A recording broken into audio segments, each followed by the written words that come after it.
arrivé à la famille avec les questions de mythe ou inceste, mais on a fait toutes les et en passant, j'oublie, par les sphères professionnelles avec Weinstein, parce que c'était ça, c'était le cinéma, c'était une industrie. Donc en fait, on a bien compris que c'était dans l'espace public, dans le milieu professionnel, autour de la famille et à l'intérieur de la famille, massivement à l'intérieur de la famille.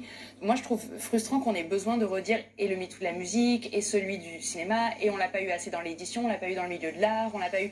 Et c'est évidemment vrai, il y a plein d'affaires qui manquent, mais en fait, il y a tellement d'affaires que...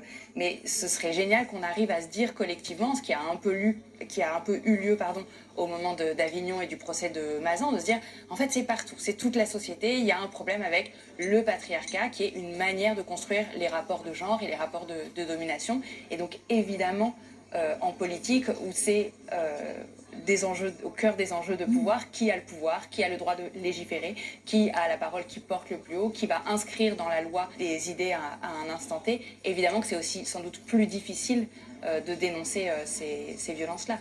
Oui, enfin, je pense qu'on écrit ce qu'il faut dans la loi.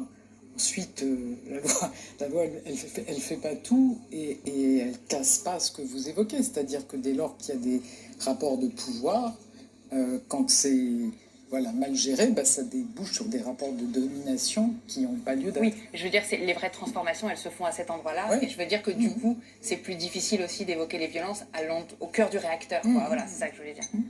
On peut peut-être s'interroger quand même sur ce que les hommes font bien, parce que on est content que vous posiez cette question, Kevin. Voilà, il me semble qu'il y a deux choses quand même qui ont beaucoup changé. Je voulais revenir. Non, parce que là, on était parti, on glissait. Donc, c'est quand même le premier point. Ne glissons pas.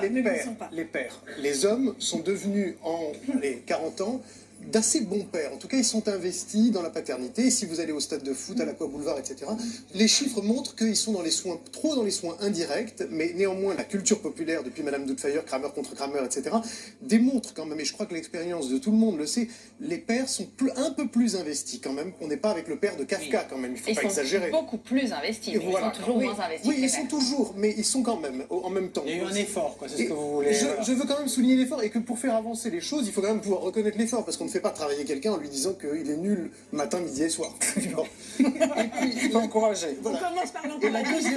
On commence par l'encourager quand même. Et la deuxième chose, c'est qu'après MeToo, j'ai vu apparaître une vraie culpabilité chez les hommes.